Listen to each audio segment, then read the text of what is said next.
¿Se ve? Sí, doctor. Sí, doctor. Ya vamos Sí, a doctor. empezar. Ya empezó a grabarse la clase. Hoy veremos comunicación. Vamos a ver la barrera de la comunicación, los diferentes tipos de comunicación, cómo vencer la barrera de comunicación y luego, comunicando bien, pasamos a algunos consejos para que ustedes sepan cómo negociar, ¿no? Con el sindicato, con el cuerpo médico, con los otros grupos, cuando tengan en una jefatura, y terminamos con toma de decisiones.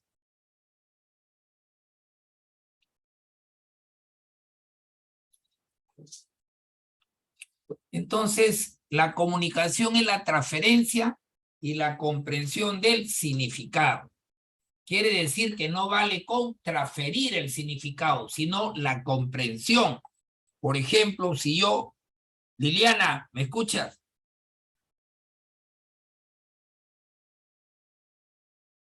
¿Está Liliana? Jenny. Sí, doctor. Jenny, yo te escribo una carta a tu correo, pero te la escribo en portugués. ¿He comunicado o no? No, porque no lo voy a poder entender. Lo has Entonces, comunicado, sí. claro, no basta con transferir el comunicado, sino comprender. Entonces, a veces nosotros no comunicamos bien. No es solamente enviar un documento, así sea en castellano, sino que lo comprende el receptor. La transferencia y la comprensión del significado, esa es una buena comunicación.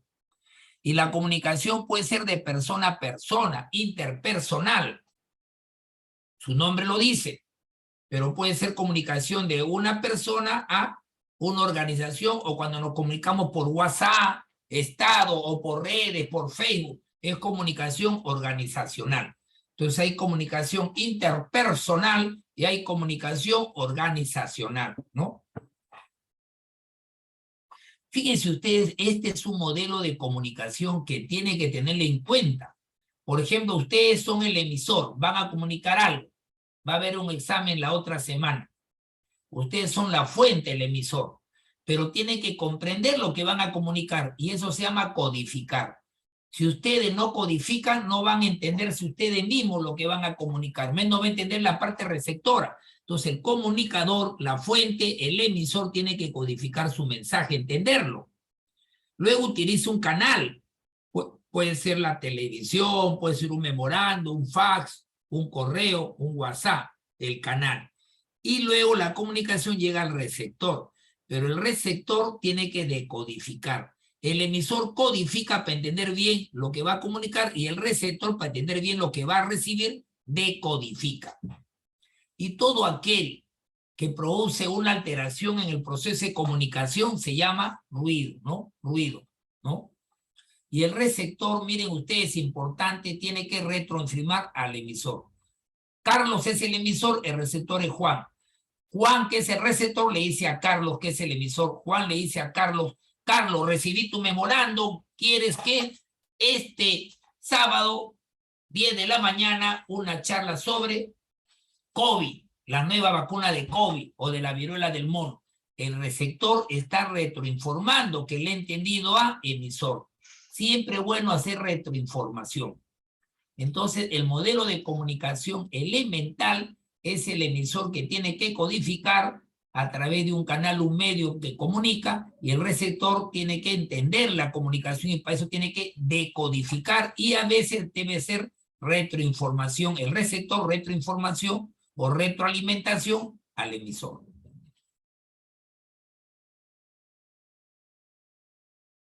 Los métodos de comunicación interpersonal son variables. Por ejemplo, frente a frente, como están en el dibujo, o también nos podemos comunicar a través cuando uno llama por teléfono, ¿no es cierto? Uno puede estar llamando por teléfono, sacando una cita o comunicando algún plan, alguna actividad. También a través de una charla como el que estoy haciendo yo, online, sincrónica, ¿no? Pero también puede ser a través de un memorándum circular, a través del fax. El fax ya se usa poco debido al correo, cinta de audio, cinta de videos, correo electrónico y teleconferencias. Por ejemplo, mucho comunicamos a través de las charlas online, ¿no? o teleconferencia. Lo que ustedes están acá leyendo en la plataforma es que existe una serie de variedades, métodos de comunicación. Desde presencial frente a frente o frente a un grupo, teleconferencia, hasta los falos, memorando, presentaciones formales, cinta de audio, video o correo electrónico, que es muy frecuente.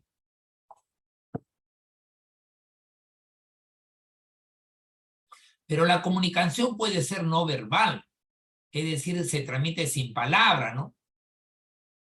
Pero también el lenguaje corporal, los gestos, los movimientos del cuerpo también transmite. Acá está un saludo reverencial, ¿no? Comunicación, lenguaje corporal o comunicación no verbal. Pero la comunicación tiene barreras. Hay una serie de barreras de la comunicación.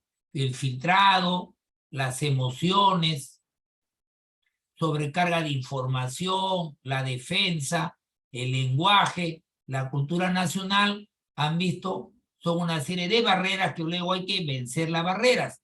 Entonces vamos a ver las 6 barreras de la comunicación interpersonal eficaz. Una barrera, es decir, un obstáculo a una buena comunicación eficaz es el filtrado. ¿Qué es el filtrado? La manipulación deliberada de la información para que parezca más favorable al receptor.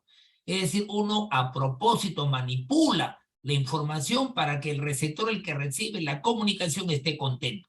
Eso se llama filtrado. Ejemplo, resulta que en el servicio de cirugía hubo 20 infecciones intrahospitalarias. Entonces, el médico asistente del servicio de cirugía le dice al jefe del servicio que ha habido 20 infecciones intrahospitalarias en el servicio de cirugía. El jefe del servicio le dice al jefe del departamento que no ha habido 20, sino 15, manipulación deliberada, 15 infecciones. El jefe del departamento le dice al director médico que ha habido 10 infecciones. El director médico le dice al subdirector que ha habido 5 infecciones. Y el subdirector del hospital le dice al director general que ha habido 3 infecciones. De 20 infecciones, le llegaron 3 infecciones al director general para que no se moleste. Esa es una barrera llamado filtrado. Manipulación deliberada de la información para que sea más favorable al receptor. Entonces, mucho cuidado con el filtrado. A veces nos llegan al al jefe máximo, nos llega información equivocada, distorsionada. Y esa es una barrera de la comunicación eficaz llamado filtrado. Otra barrera son las emociones, son 6 barreras. Las emociones es la manera como el receptor siente la comunicación, cómo siente el mensaje y en su manera de interpretarlo, ¿cierto? Las emociones. Uno puede estar de repente con preocupación, uno puede estar con melancolía y recibe un mensaje. Y el sentirse de tipo de emoción hace que uno no entienda bien ese mensaje. Entonces uno lo puede malinterpretar por las emociones. Entonces es mejor darle un mensaje cuando una persona esté tranquila, no cuando esté preocupada, fastidiada, mejor no le comunico. Filtrado, emociones son 2 barreras de la comunicación eficaz.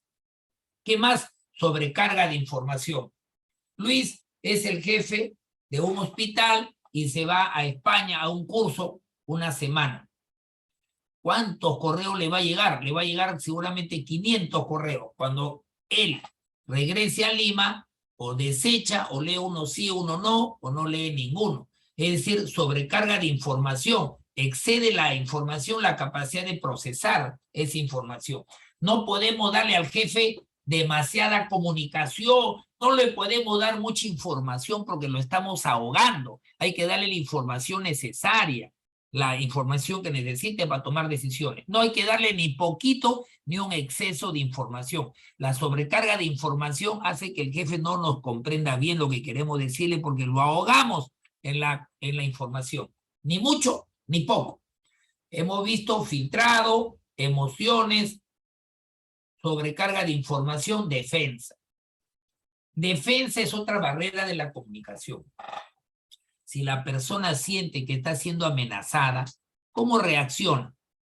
Cuando una persona piensa, siente que está siendo amenazada, reacciona, ¿no? de diversa forma. Y esa forma de reaccionar reduce su habilidad para una comprensión. Tanto me estoy preocupando que no me hagan daño, pienso que me quieren hacer un daño físico mental, que cuando me hagan una comunicación yo no lo entiendo bien. ¿Por qué? No comprendo bien porque estoy más preocupándome en defenderme, que de repente es inexistente, ¿no? Pero bueno, la defensa, cuando uno se siente amenazada, hace que, hace que la persona no comprenda bien el mensaje. Sobrecarga de información es una barrera, lo mismo la defensa, el filtrado, las emociones. El lenguaje también es una barrera. El lenguaje tiene significado diferente para diversas personas, depende de quién me esté recibiendo. Si yo le voy a decir a una persona, a un familiar de un paciente, a su hermano le han operado porque la pancreatitis se complicó, de pancreatitis edematosa, era una pancreatitis necrosante por una piedra en el conducto del Wilson, que es su conducto principal del órgano llamado páncreas. No me va a entender, porque mi lenguaje es muy técnico. Igual también, si ustedes hagan un lenguaje muy técnico, rebuscado, no nos van a entender. Entonces, el lenguaje a veces es una barrera para una comunicación. Depende a quién le estemos diciendo. Y la cultura nacional. La diferencia de comunicación surge también de los diferentes idiomas que los individuos usan para comunicarse, de la cultura nacional que forman parte. Obviamente uno que habla inglés, estadounidense, de repente se comunica con una persona que es brasileño, que habla portugués y no se va a entender bien. Entonces depende de los idiomas también, hace que uno no se comunique.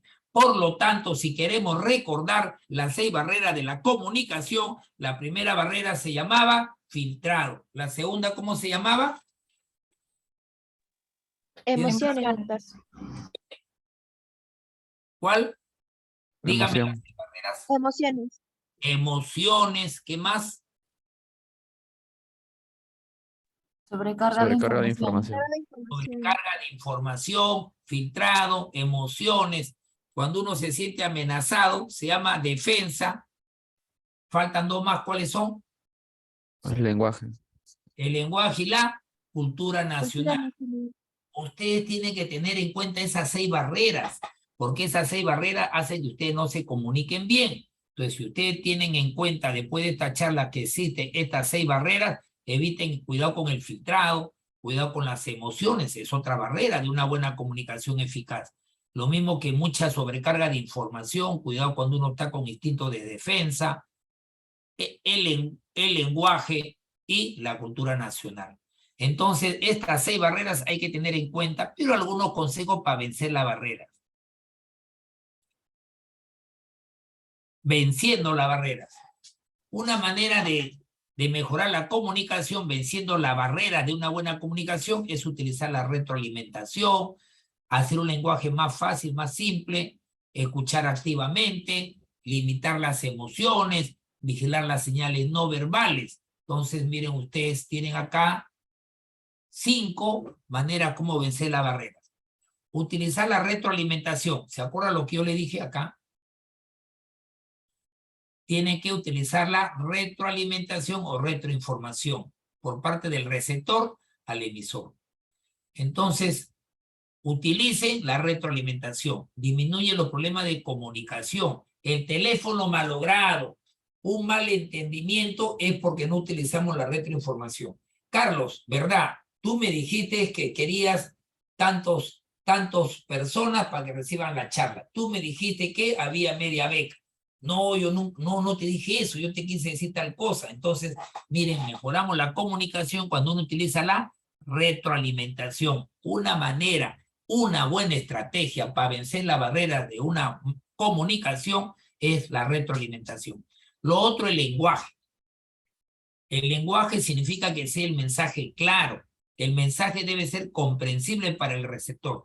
Comuniquemos al receptor, nosotros como emisores, un lenguaje sencillo, un lenguaje coherente, un lenguaje fácil que me pueda comprender. No es que yo me tenga que comprender solo. Para que el receptor me comprenda, yo tengo que simplificar mi lenguaje, hacerlo más fácil. Utilizar la retroalimentación, simplificar el lenguaje. Otro es escuchar activamente. Significa que hay que escuchar el mensaje de manera completa, sin interrumpir al que habla, sin hacer juicios o interpretaciones prematuras. Si yo le estoy mirando la cara, yo le estoy escuchando, yo lo dejo hablar, ¿cómo se llama eso? Escucha activa. Si yo estoy mirando mi reloj o estoy whatsappeando mientras me habla, eso no es la escucha activa. Pues. Entonces, practiquemos la escucha activa. ¿Qué cosa es la escucha activa?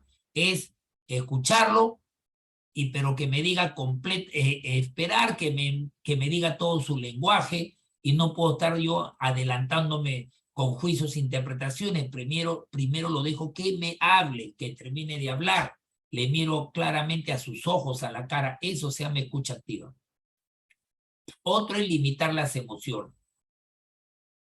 Las emociones nublan la transferencia del significado. Limiten las emociones. Si ustedes están molestos porque han recibido una noticia desagradable, tienen un problema familiar, laboral o sentimental, ese día no comuniquen. Ya se imaginan cuando ustedes están amargas o amargos, qué cosa le van a decir al receptor. De repente vamos a decirle algo tosco, algo fuerte. Ya cuando yo me diga disculpa, no fue mi intención, pero ya lo hice. Entonces, cuidado. Una manera de vencer la mala comunicación es limitar las emociones. Entonces, utilicen la retroalimentación, simplifiquen su lenguaje, escucha de manera activa, limiten las emociones y vigilar las señales no verbales. A veces las acciones hablan más fuerte que la palabra. Vigilen sus acciones. Yo le estoy diciendo, yo soy una persona con mucha paciencia y estoy golpeando con mi puño en el escritorio. Tiene que haber coherencia. Yo hablo de paciencia, pero comienzo a gritar. Entonces, cuidado con las señales no verbales. Entonces, ¿cuáles son cómo se hace para vencer las barreras? A ver, una manera de vencer la barrera de una mala comunicación, ¿cuál es? Utilizando la opinión. Retroalimentación. Retroalimentación. ¿Qué más? Otra. Simplifique su lenguaje. Simplifiquen el lenguaje, no se olviden. ¿Qué más? Limitar emociones. Limitar las emociones. Después, Escuchar activamente. la escucha activa. Y la última, vigilar ¿qué le dije? Señales no verbales. No verbales, ¿no? Ustedes pueden estar hablando, digamos, de la santa paciencia, hablando hay que ser sereno, estoy que hago mis ademanes, cuidado, el lenguaje debe ser alineado con la parte no verbal, los gestos. Son la escucha activa, una manera que le dije, escucha activa. ¿Cuáles son las características de la escucha activa? Yo le dije acá, resumido, escuchar el mensaje completo, no hacer juicio. Pero acá tienen ustedes varias características, 8 características de la escucha activa. No hablar de más. Si a mí me están hablando, yo no debo seguir hablando más que el otro. Debo escucharlo, esa es la escucha activa, un buen comportamiento. Desarrollar empatía, desarrollar confianza para que la persona me siga hablando, me siga comunicando. Establecer contacto visual significa que le miro a la cara, le miro a los ojos directamente, asiento con la cabeza, hago movimiento de la cabeza como que le estoy entendiendo, expresiones faciales adecuadas, le hago preguntas, pero escúchame, creo que tú querías tal día, tal hora. Si le hago preguntas significa que le estoy escuchando y quiero que me aclare. No voy a evitaciones que distraigan, no puedo estar yo, sí, sigue, te escucho y estoy viendo mi reloj, o estoy jugando con mi lapicero. Ese no es la escucha activa, pues evitar acciones, objetos que distraigan. Parafrasear significa decirlo en otra palabra lo que quería escuchar el receptor. Mire vecina, a usted entonces usted se molesta porque no quiere que saque la basura a tal hora, porque de repente lo saco mucho más antes que pase el recogedor y los perritos rompen la bolsa. Así es, están parafraseando. Evitar interrumpir al que habla. La persona que está hablando, si uno le evita, le interrumpe, no es la escucha activa. Escucha activa es cuando uno escucha pacientemente lo que están hablando. Esa es escucha activa. Cuando no hablamos de más, cuando desarrollamos empatía, establecemos contacto visual, asentimos con la cabeza, hacemos preguntas, evitar acciones o gestos que distraigan y parafrasear. Acá está en el comportamiento de la escucha activa. ¿Cómo es el flujo de la comunicación? El flujo de la comunicación es de manera vertical hacia abajo y hacia arriba. Hacia abajo es cuando viene de los jefes y se dirigen al resto de trabajadores. Fluye hacia abajo, del gerente a los empleados.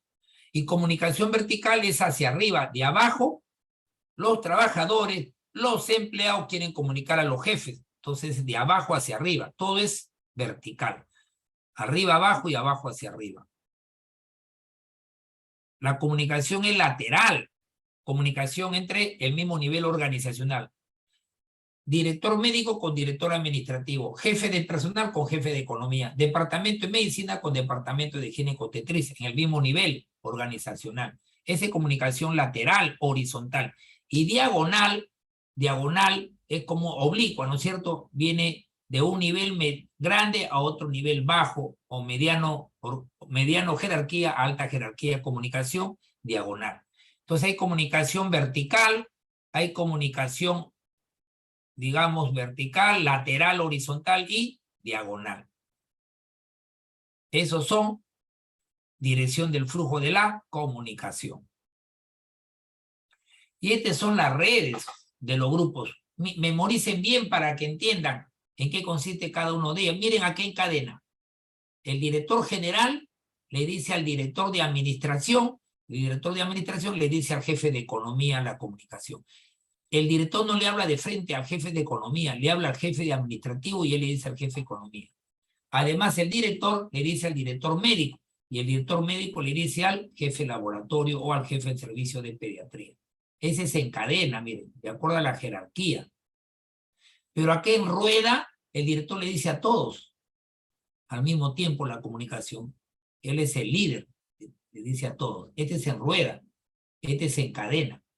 Y este es todos los canales. Aquí la comunicación es bidireccional entre todos. ¿Ah? Miren, observen los dibujos. Las imágenes valen más que 1000 palabras. Entonces, las redes formales de comunicación en grupos pequeños puede ser en cadena, puede ser en rueda o puede ser todos los canales, ¿no?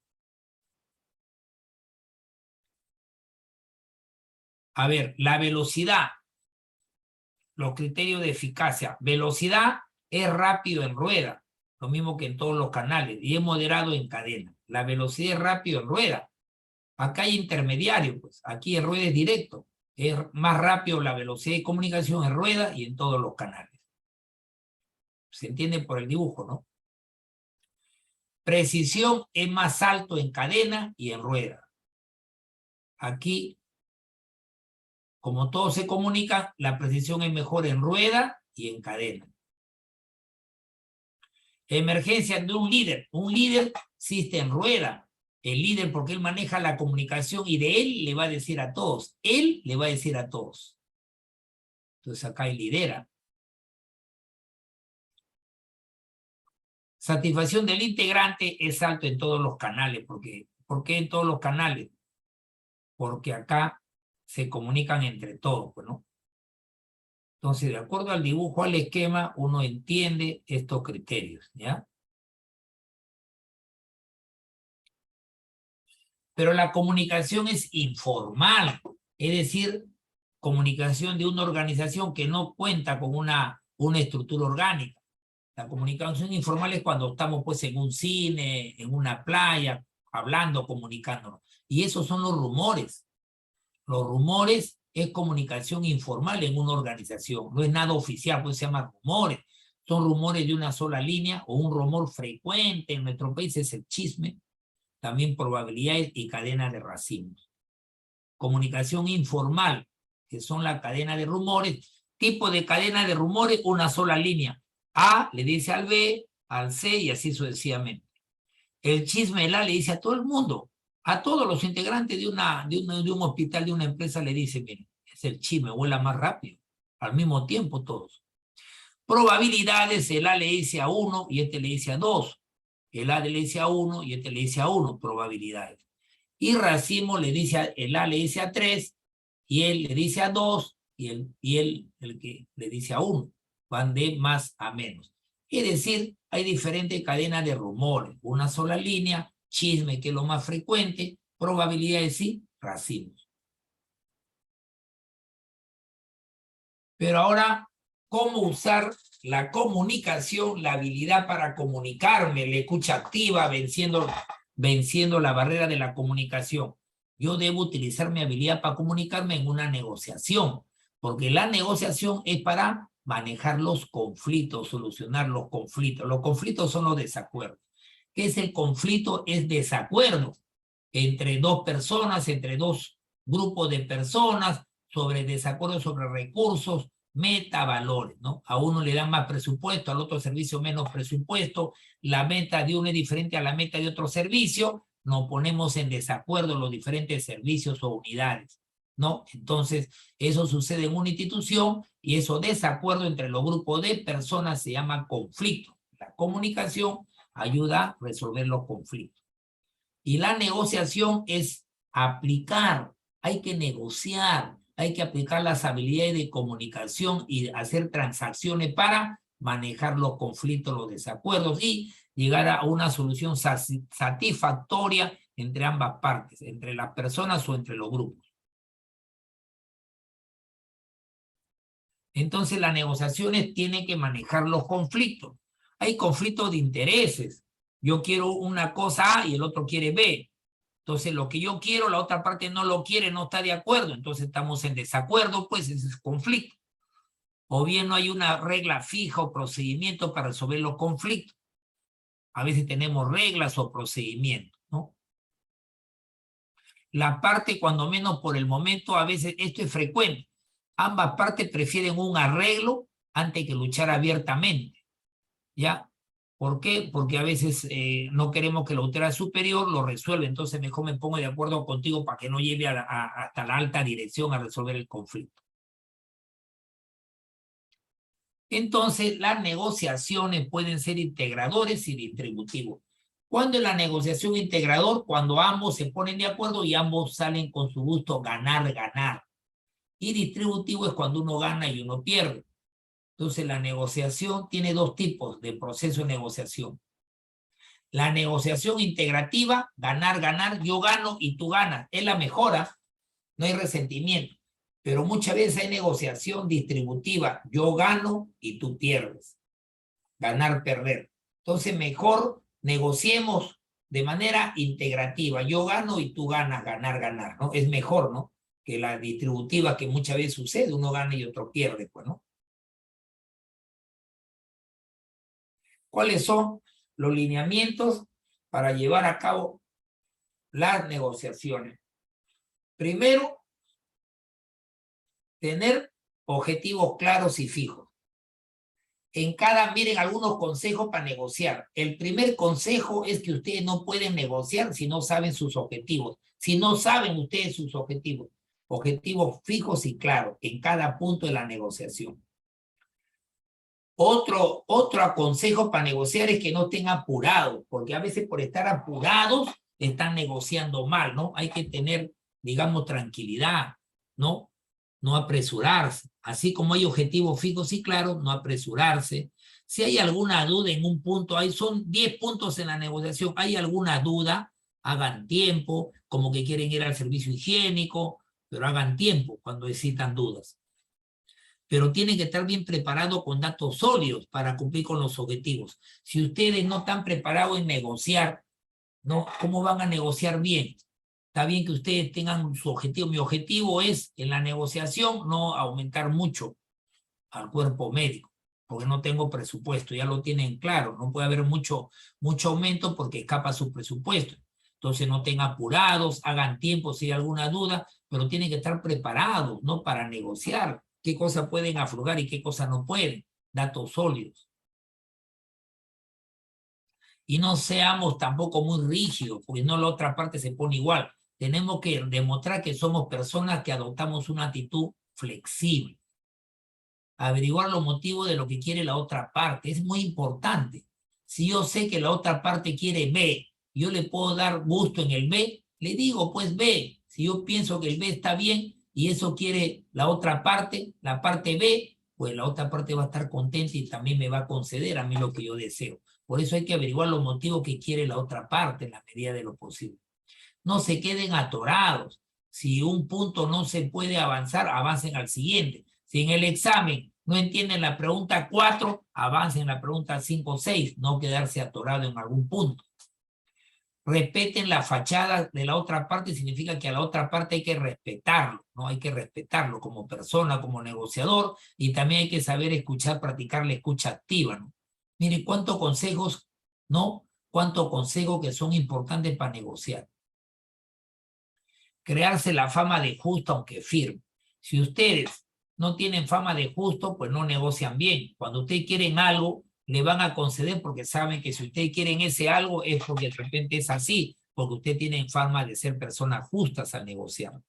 Controlar las emociones, algo que no me gusta, yo grito, levanto la voz, la otra parte levanta la voz. Cuidado, controle las emociones. Estar seguro con todo paso dado en la negociación. Porque ustedes son 10 pasos y entonces cada paso que van del 1 al 2, 3 hasta el 10 tiene que estar seguro del avance. Midan cada paso y comparen con los objetivos. Si el paso que usted está negociando está alineado con los objetivos, sigan avanzando. Prestar atención al texto de cada cláusula. Recuerden que ustedes van a firmar y no van a firmar por firmar. Tienen que estar atentos a cada texto, a cada cláusula que están negociando. Recordar que la negociación es un proceso para llegar a compromisos. Si yo tengo el compromiso de variar un horario de atención, tengo un compromiso de tal aumento, tengo el compromiso, ¿no?, de un apoyo, una canasta de víveres, tal fecha, pues bien, ese compromiso hay que cumplirlo, para eso no hemos negociado. Aprender a entender a las personas es muy importante en la negociación. Cuando uno entiende a las demás personas, se crea, uno es flexible y tiene una fama de justo, ¿no? Es importante. Considerar el impacto que las negociaciones presentes tendrán en la futura. Si yo no negocio bien, cuando los demás estamentos se enteren, oye, este doctor es fácil de ganarle en la negociación, no negocia bien. Miren, imagínense la fama que me quedo, que me creo. Considerar el impacto que las negociaciones presentes tendrán en las negociaciones futuras, ¿ya? Bien. ¿Cuál es el modelo de la comunicación? Empieza con el emisor, después ¿qué sigue? Codificar. Codificar, luego Canal. Canal. canal, el medio que voy a comunicar, luego Decodificar. decodificar y finalmente Receptor. Receptor. receptor. ¿Y qué debe hacer el receptor? Retroinformar. El receptor debe estar siempre retroalimentando, retroinformando. Y todo aquello que impide una buena comunicación eficaz, ¿cómo se llama? Con R. ¿Cómo se llama? Aquello que impide una buena comunicación se conoce con el nombre de Ruido. ruido, ¿ya? Su nombre lo dice ruido.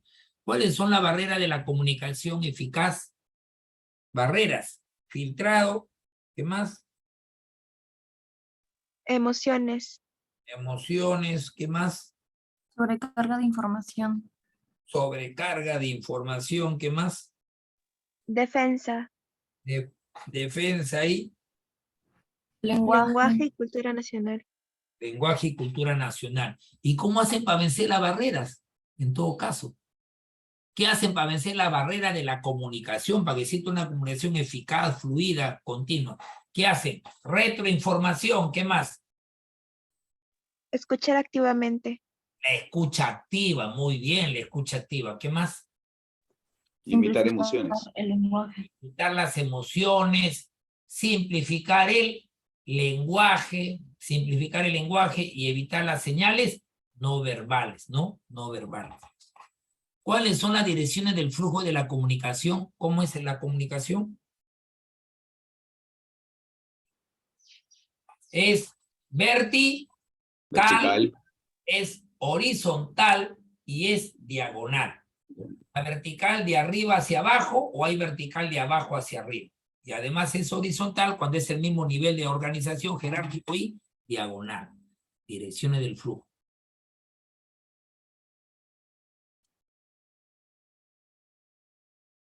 ¿Está claro? ¿Algo que no se entendió? ¿Está bien? Sí, doctor, tengo una pregunta.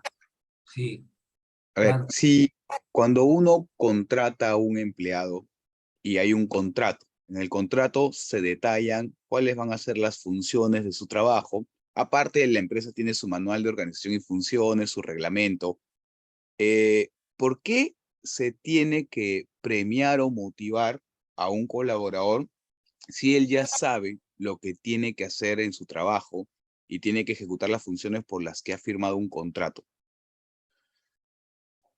Te refieres, a ver, de nuevo, contratas a una persona, ¿no es cierto? Así es. Ya, Y tú le explicas a la persona cuál va a ser su trabajo, sus funciones. Esta ya, persona ya, te acepta, te entiende, firma ya. el contrato. ¿Y por qué hay que, o sea, por qué tendrías que motivarlo, generar algún tipo de regalía o compensar cuando esta persona está haciendo lo que ha firmado? O sea, está cumpliendo solamente su contrato.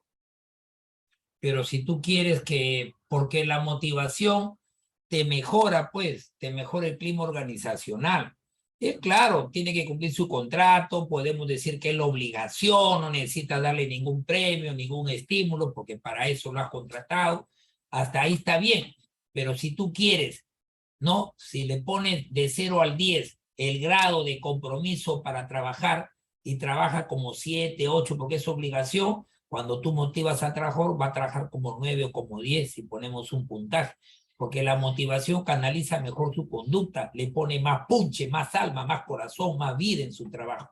Entonces, en el sentido estricto yo diría, pues no, como tú me dices, ese es su trabajo y hágalo nomás, pues para eso se le paga, para eso firmó el contrato, hay que ser responsable. Pero si yo quiero que mejore el nivel de participación, el nivel de compromiso, pues es mejor motivar a la gente, porque de esa manera las personas trabajan pues gozando de su trabajo. Y eso es bueno para el paciente, porque cuando el trabajador no hace bien la cosa, paga el pato el paciente, ¿no es cierto? ¿Está bien? Gracias, doctor. ¿Alguna otra pregunta? Bien. Hoy veremos, hemos visto comunicación, hemos visto varios consejos, lineamientos para una buena negociación, prácticos. Y tercero, terminamos con toma de decisiones, la clase de esta semana. Toma de decisiones. Ustedes toman decisiones a cada rato. De repente un día alguien de ustedes tomó las decisiones. ¿Están yendo ustedes a la universidad o no? ¿O online nomás? Sí, estamos yendo, doctor. Ya, ¿y ahorita dónde están?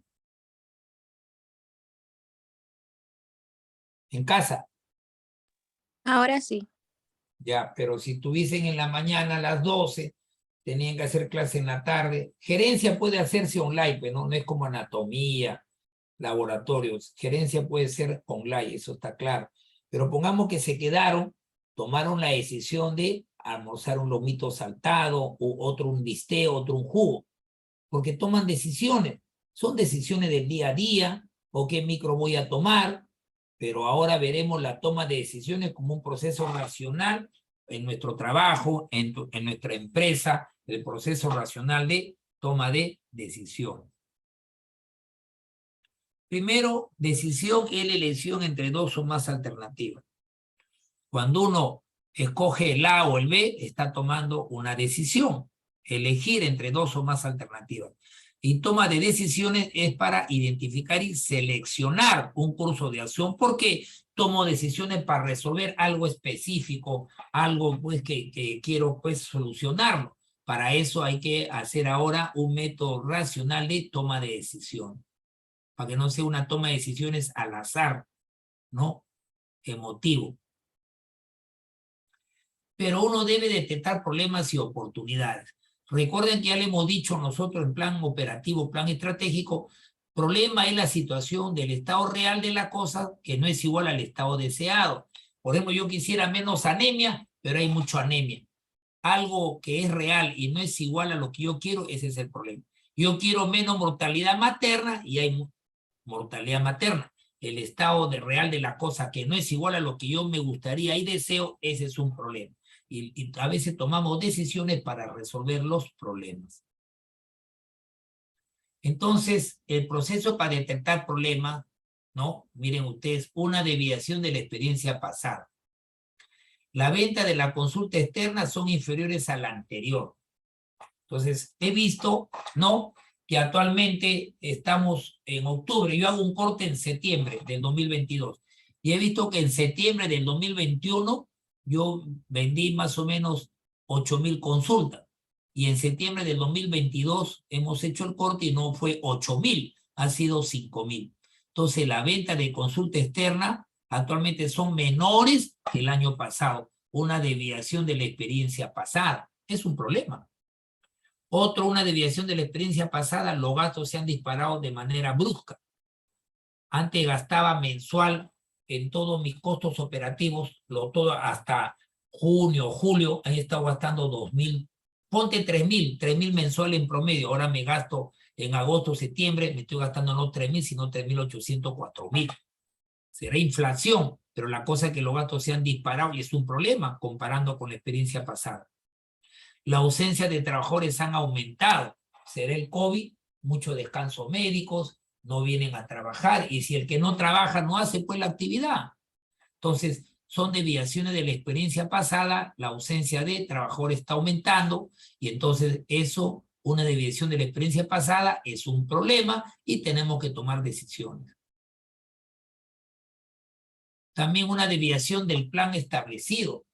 Las utilidades es inferior. Yo esperaba tener un 25%, mínimo 25%, y estoy teniendo 10% de ganancia de utilidad. Es menos de lo que yo esperaba. Es una desviación de lo que yo planifiqué. Un servicio ha excedido su presupuesto. El servicio de gineco-obstetricia que me costaba 8,000 al mes, ahora me cuesta no 8,000, sino 9,500. Ha excedido su presupuesto. Desviación del plan establecido. Un proyecto no cumple con el programa, ¿no? Mi proyecto era para ver un programa materno-perinatal y no lo está cumpliendo. Una desviación del plan establecido, son problemas. Otra persona presenta problemas al jefe con frecuencia. Si los pacientes se quejan al director que no hay amabilidad en la atención, ese es un problema.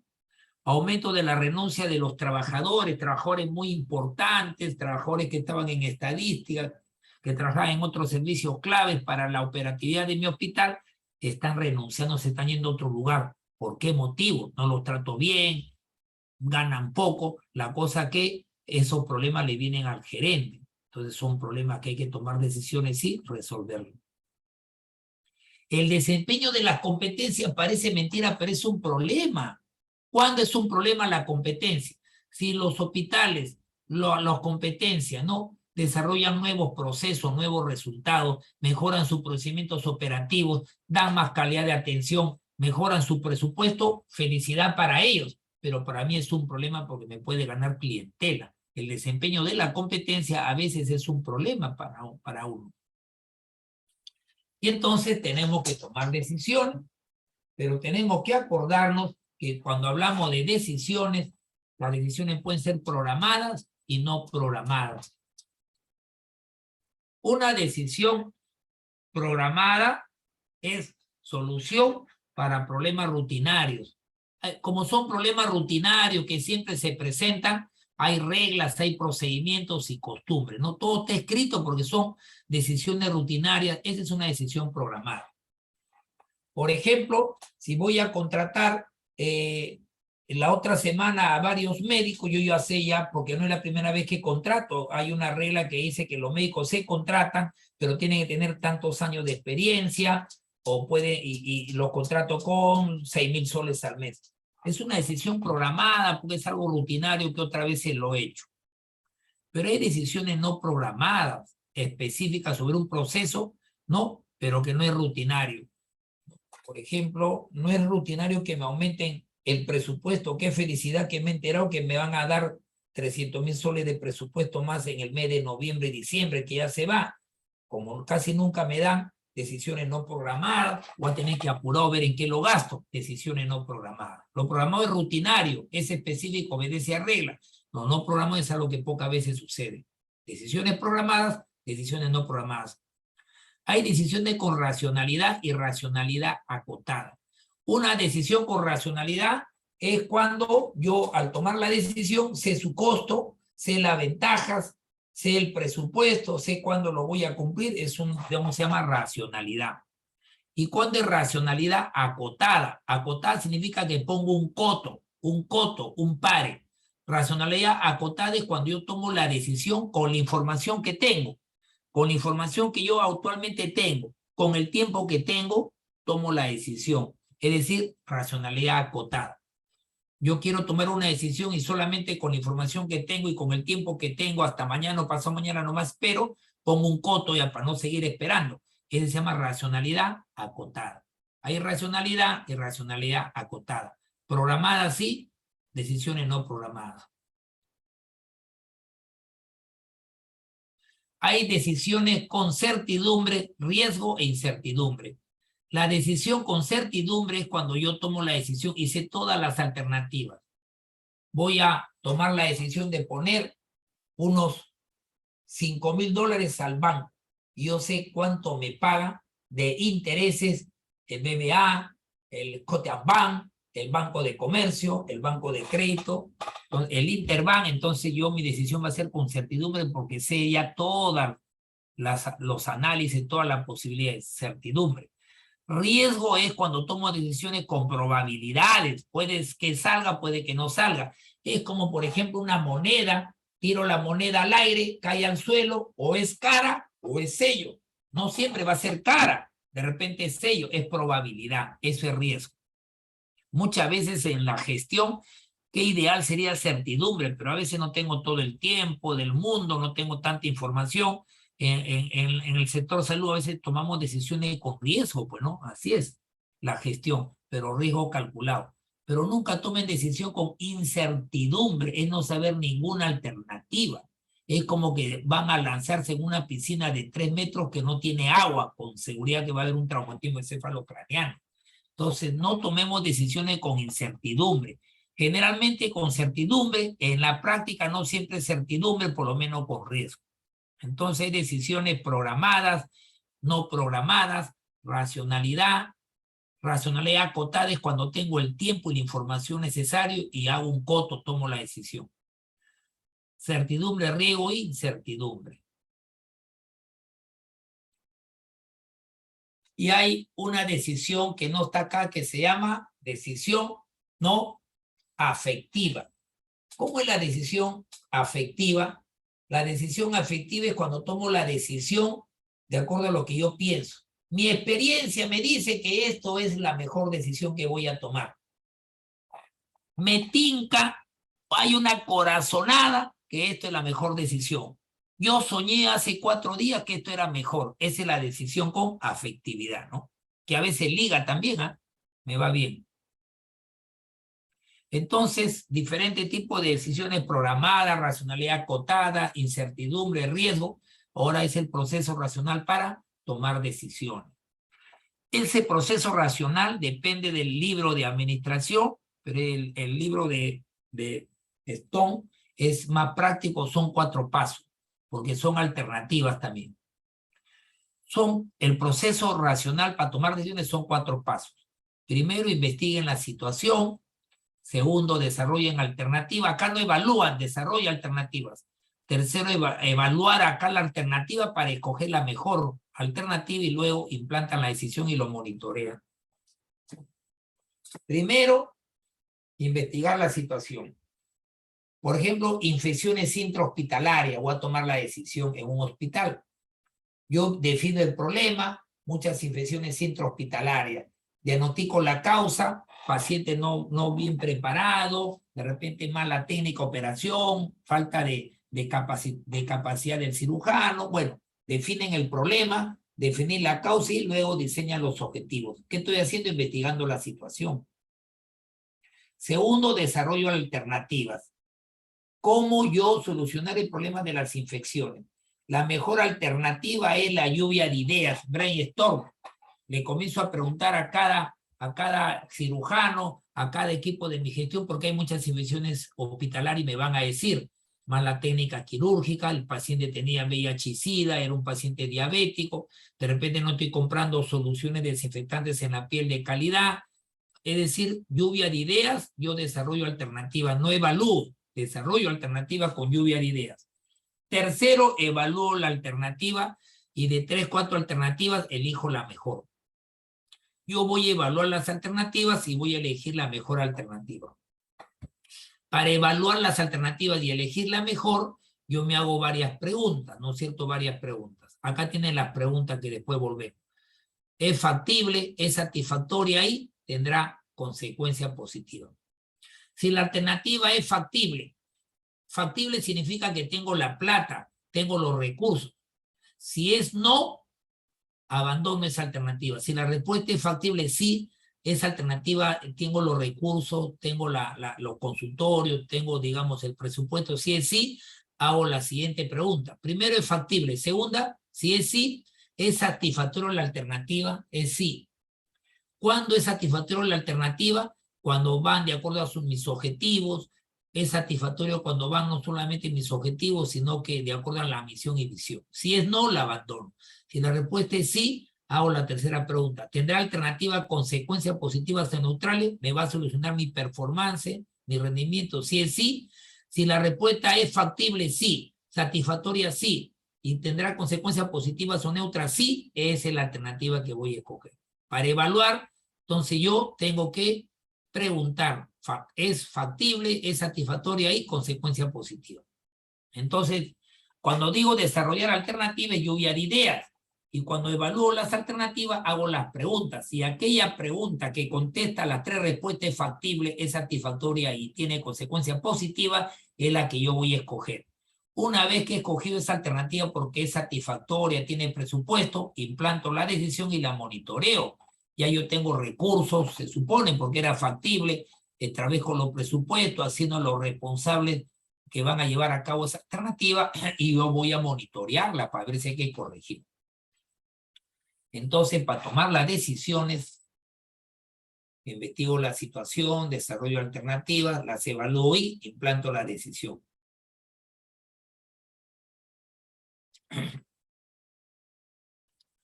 Pero cuando uno toma decisiones, hay estilo para tomar decisiones. ¿Dónde están ustedes? ¿En qué estilo? Miren, la forma de pensar a la izquierda es racional, a la derecha es intuitiva. Una forma de pensar racional es cuando uno toma decisiones de manera racional. ¿Qué significa racional? Tomo decisiones de manera pragmática, lógica, coherente. Eso se llama racional. Lo hago rápido, soy práctico, ¿no es cierto? Ese es racional, coherente. Intuitivo es muy imaginativo, muy pensativo. Intuitiva. Pero ese es por la forma de pensar. Tolerancia a la ambigüedad. ¿Qué significa tolerancia a la ambigüedad? Si a mí me gusta que me den poca información para tomar decisiones, tolerancia a la ambigüedad es poca. Pero si a mí me gusta mi disco duro, quiero más información, tengo todo el tiempo para escuchar más información, es porque tolero la ambigüedad mucho. Entonces, si tolera la ambigüedad mucho o poco, o la forma de pensar racional o intuitiva, hay 4 estilos de tomar decisión. Directivo. La persona que toma decisión de manera directiva es la que no le gusta demorarse demasiado, no le gusta esperar mucho tiempo para tomar la decisión, no le gusta que le den mucha información porque tolera poco la ambigüedad. Ese es el estilo directivo. La que tolera más la ambigüedad es el analítico. Espérense, pues, no estén apurado, quiero más información, yo tengo un buen disco duro en mi cerebro. Ese es el estilo analítico. El conceptual es el extremo, tolera la ambigüedad y es intuitivo. El conceptual es el que le gusta más información, es más pacienzudo, ¿no es cierto? Más imaginativo. Y el conductual le gusta pedir la opinión a sus jefes. Le pregunta a ellos y luego el jefe toma la decisión. Conductual, conducta. Primero le pregunto a ellos qué les parece esta decisión y de acuerdo a lo que ellos me dicen, yo tomo la decisión. Entonces hay directivo, hay analítico, hay conceptual y hay conductual. 4 estilos para tomar decisiones. Muchos ustedes tomarán decisiones rápidas, con la poca información, son pragmáticos, directivos. Les gusta no estar apurados, tener más información, es analítico. Si quieren más información, tienen paciencia para esperar, el extremo conceptual. Y si le gusta preguntar primero a sus jefes antes de tomar decisión, se llama conductual. Conductual. Y entonces un resumen para tomar decisiones. Hay decisiones programadas, no programadas, racionalidad. Programadas es cuando la decisión obedece a algo rutinario que siempre se presenta. Y no programado es cuando es algo que es poco frecuente. La decisión con certeza es cuando tienen todas las probabilidades, conocen todas. Riesgo es cuando hay probabilidades sí o no y certidumbre no conoce ninguna alternativa. La decisión puede ser racionalidad. Racionalidad es cuando conocen las alternativas, conocen presupuesto, costo y tiempo. Y racionalidad acotada es cuando ustedes ponen un coto con la información que tienen nomás y con el tiempo que tienen, toman la decisión, pues se llama acotada. Y la decisión intuitiva, la toma de decisiones de manera intuitiva es muy afectiva, obedece a la manera de tomar decisiones, obedece, digamos, a su personalidad de la persona, a su experiencia intuitiva. Miren cuánta manera de tomar decisiones. El estilo de tomar decisiones puede ser directivo, analítico, conceptual y conductual. Y entonces el proceso de tomar decisiones es, primero, investigar la situación, segundo, comienzan a desarrollar alternativas con lluvia de ideas, luego van a evaluar la alternativa y finalmente le implantan la decisión y la van a monitorear. Entonces ese es un esquema general de toma de decisiones, ¿no? Proceso de tomar decisiones. ¿Qué cosa es la decisión? ¿Qué es decidir? Pregunta para ustedes, ¿qué decidir? Elección entre dos o más opciones. Elegir entre dos o más alternativas. ¿Y qué es un problema? ¿Qué es problema? Miguel Pierre, ¿qué cosa es un problema?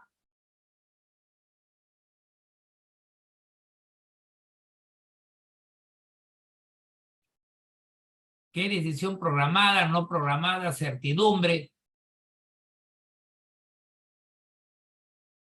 ¿Cuáles son los métodos de la toma de decisiones, la etapa de tomar decisiones? Y mencione los estilos para tomar decisiones. A ver, Jimena.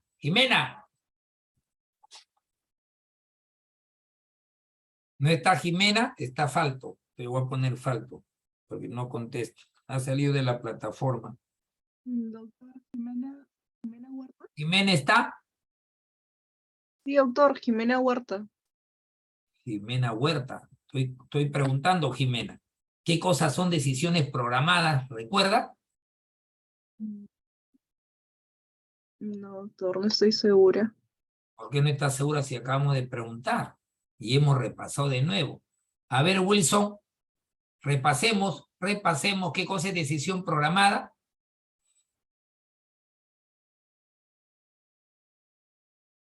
Sí, doctor, ¿me puede escuchar? Doctor, ¿me puede escuchar? Sí, Son soluciones para problemas rutinarios. Para problemas rutinarios, ¿no es cierto?